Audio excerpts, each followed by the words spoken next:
So your purpose is never destroyed. It's only suppressed. Even if you make mistakes, if you are a prostitute, a drug addict, if you are a drunkard, an alcoholic, whatever it is, that doesn't destroy your purpose. It cages it. Wow. You need to be delivered from those cages so you can release the flight again and become what you were born to be. So you can actually be that woman without limits. Absolutely. You must stop limiting yourself. Limitation is usually mental or situational. It is never internal.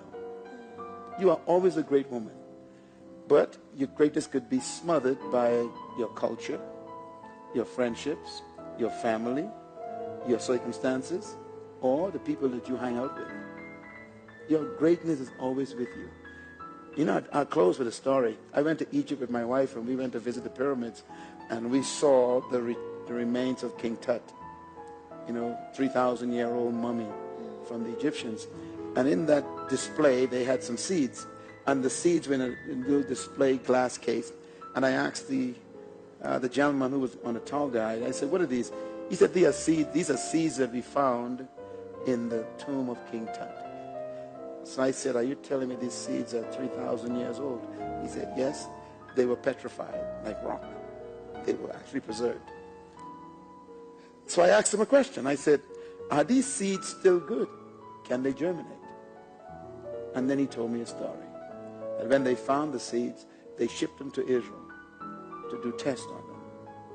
And the Israelis were able to take those seeds, place them back in the right environment, and those seeds germinated and produced some of the largest ears of corn and maize they had ever seen. So I said to him, "Are you telling me that 3,000-year-old seeds still have life?" He said, "It depends on the environment." So I want to say to all those watching this program, you may be 7 or 97.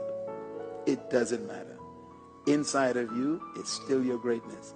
What you need is the right environment. This show today may be the environment you needed to ignite your seed. So your greatness is never gone. It's just hidden.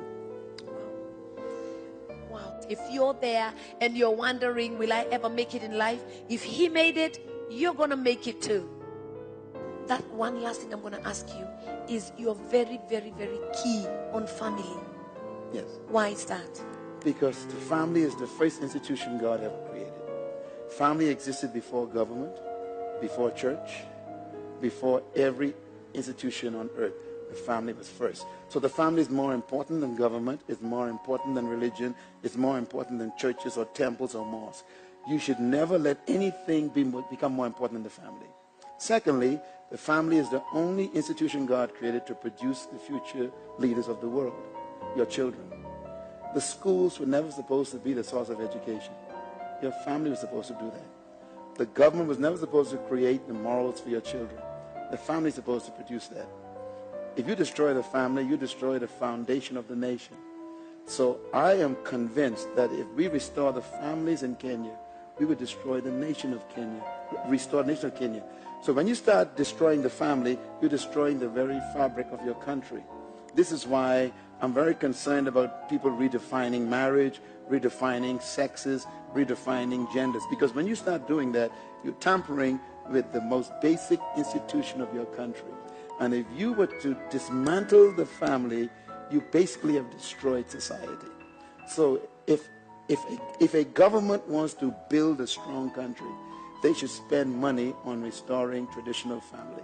And that has to do with a man or woman who produce children in the context of providing for them values, morals, and standards that are healthy for civil development. This is family.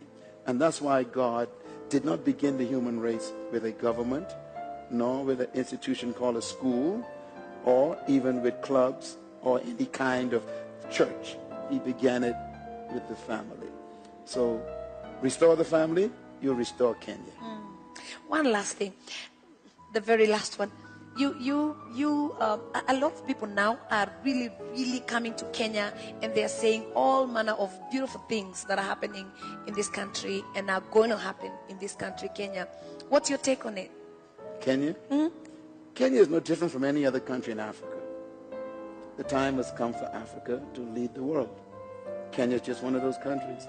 And I'd like to warn Kenyans that when destiny turns her face towards you, you must prepare yourself to respond. Being chosen doesn't prepare you. So the season for Africa has arrived, but God will not educate Africa. It must educate itself.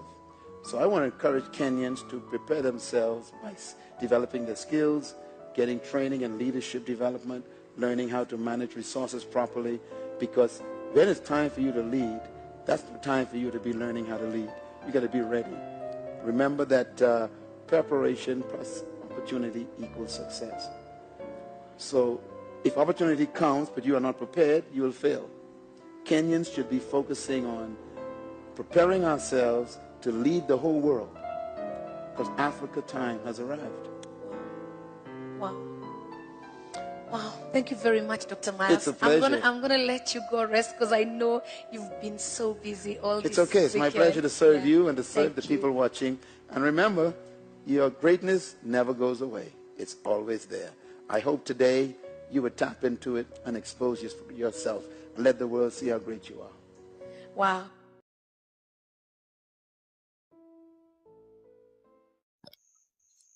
Hi, thank you so much for watching. Please remember you can support our work on our Patreon page and you get access to exclusive content and full videos. And please hit that subscribe button if you haven't done so and click the notification bell to be the first to receive newer content. Please don't forget to like and share this video with your friends to be a blessing to them.